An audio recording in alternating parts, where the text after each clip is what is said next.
Hey everybody, it's Tom with Permaculture Wilmington, and Jess and I came out to the food forest that we have in Bolivia today, and my intention was to spray a spore slurry on the wood chips that we had left. We dispersed them all and layered them so that it's very diverse in terms of which woods are where. So instead of one tree being here and another tree being here, we made sure it was all mixed up.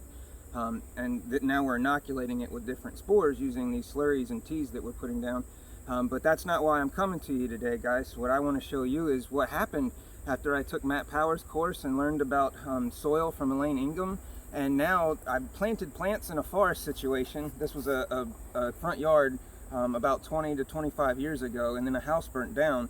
And it's just been left since to grow wild, and it's absolutely beautiful. And we were trying to disturb it as little as possible using what I was learning from Matt Powers in his permaculture design course. So when we got here today, I really wasn't expecting to see much except for maybe a couple vines growing that I had seen in the weeks past, but I haven't really noticed any like abundance, any fruit on them. And today when we first got here, I started spraying and Jess starts yelling out about what's going on, and she's finding some things. So I just wanted to walk around and show you what we've got going, because just 2 weeks ago we were here and like the squash were very small, and today I'm going to show you the difference, and it's pretty cool. So let's do it. But first I want to show you over here, we've got some mushrooms that are coming up from my previous efforts so far. So this is a oyster mushroom that's coming up, and there's another flush of oysters right over here, I believe. So those have already, something's come and dug up a couple, which is pretty interesting. So we've got some natural turning going on by our local wildlife, but we also have some nice fruits coming up, but we missed them unfortunately. But we have a whole bunch of blocks in the woods over there I can show you that we've got going as well. So probably about 100 to 150 blocks are over there. But here we've got what I was expecting basically was like a squash vine like this, and to see the fruit that looks about this size. And when Jess started yelling for me, I popped through the bushes over here, and I was so excited about what I saw because they're so big. These, I believe, are Seminole pumpkins, or a mix between green striped cushaw. No, they're Seminole pumpkins. But that's what we've got going on here. And there's another green striped cushaw that's further down. I'll show you in just a second. But you see my hand and how big that is. I mean, that's a nice size squash that it just popped up out of nowhere. And then if you come down right here, looky here, there's another one, and it's a nice size. So I mean, we've got some good food to take home. And then we've got a green striped cushaw, and I mean, look at this vine, guys. It's huge. It goes on forever. So I'm going to take you over to the end so you can see. But I mean, we've got turmeric that's coming up that we thought were all dug up by the animals, but we do have a few, thank goodness, that are still here. So they'll start propagating hopefully. And ooh, it looks like there's another one. That might be one right here. I planted ginger and turmeric, so that might be ginger actually. That looks more like ginger. This looks more like turmeric. But anyway, there's some blueberries in here. There's one right there. It's not doing as well as I would have hoped. It's got a little pest pressure, but honestly, we're just happy to get those going, to have some variety, some cultivated ones in here, because we've got a whole bunch of the high bush variety, the natural wild ones. So there's another green striped cushaw right here, and you see there's a big one over here, if I can get there.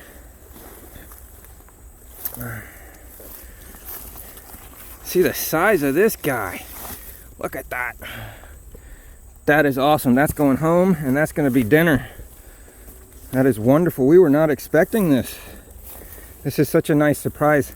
Now, what has happened that we're not so happy about, the comfrey, of course, is growing great everywhere we planted it.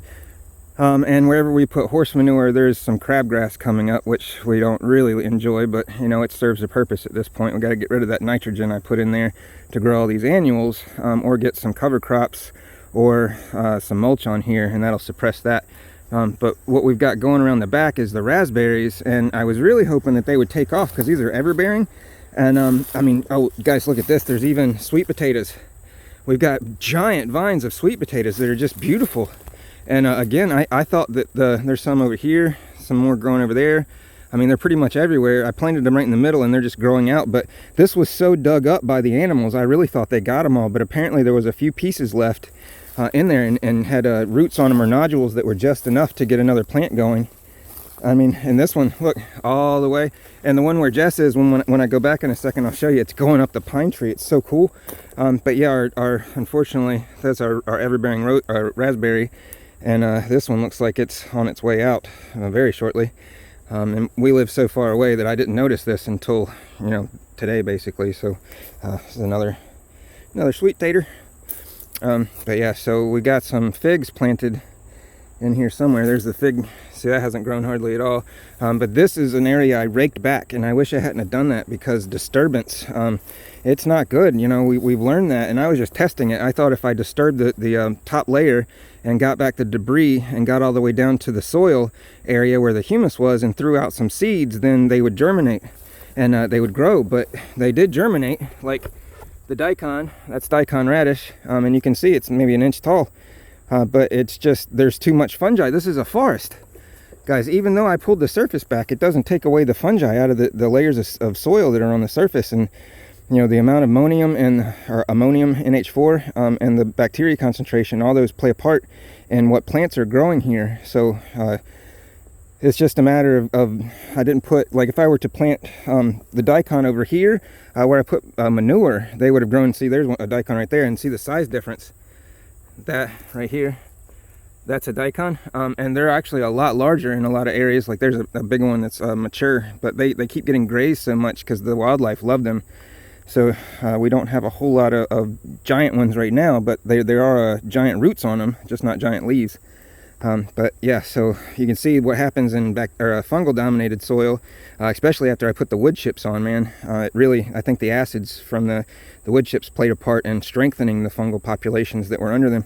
And then over here, the manure that I put on increased the bacteria populations and made it wonderful for all these first succession plants. So that's what we've got going on, and they look abundant, beautiful, and are producing, and we're not even here to do anything, and the animals aren't eating them. How awesome.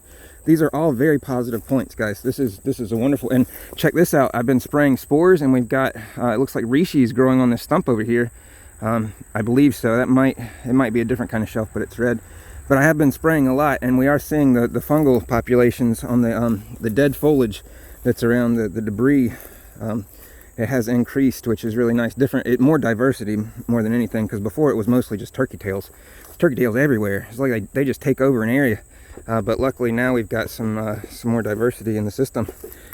But this will give you a general idea here. Oh, and you can see, Jess, pop out of the corner so we can see you. You can see how long this is. She's down here. So you guys can see for distance wise, like this thing, it's behind me. So right here, boom. You gotta come check out this yeah. Oh, there's another one? That's so awesome. The gardenias are loving it. These things would not grow where I had them before, and they're coming back beautifully. And there's also I think a rosemary back in here somewhere. That's the only, oh, here it is. Yeah, whoa, that grew a lot this year. That was only like maybe 4 or 5 inches tall when we planted it, and you can see now it's like about a foot and a half, maybe something like that. But yeah, okay, moving on here. Trying to keep it interesting. Our little this is our little bog where we put some fungal blocks in there, and those actually had huge flushes on them, but they have since died out, and this went anaerobic and smelled horrible for a while. You can see all the bad activity that's going on the bottom down here. That definitely doesn't look life promoting. So all right, moving on.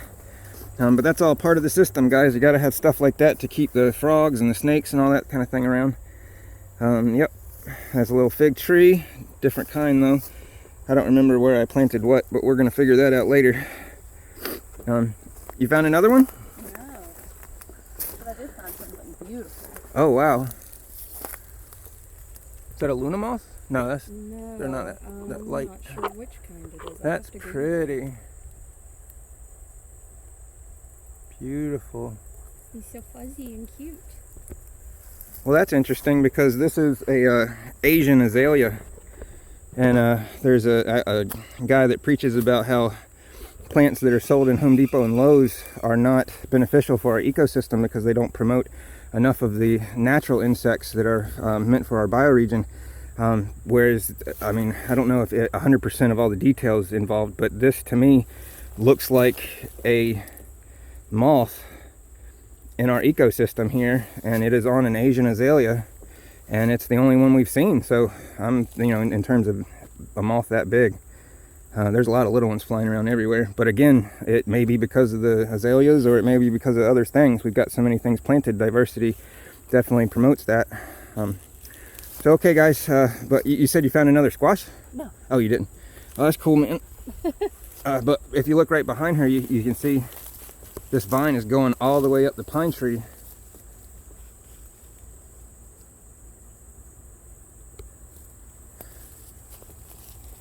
And all the way down the yard. But it's actually 2 or maybe 3 vines total to get that distance.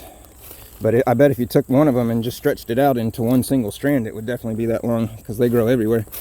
If you look right over here, guys, we've got mushroom fruiting blocks growing in the woods. Local mushroom farmer was getting rid of his blocks for the heat of the summer, and I decided to just throw them in the woods. And I've already collected enough to propagate them for my needs. I've got them dried out in jars, so I can have access to spores anytime I need them for different species.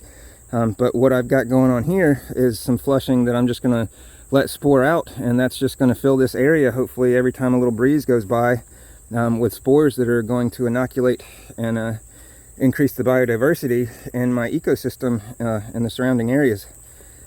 That's if this organism, or the organism that's sporing, isn't already there, which I believe the oyster mushrooms are not, because I haven't seen many, well, at least not the species that we have, because there's 3 or 4 species.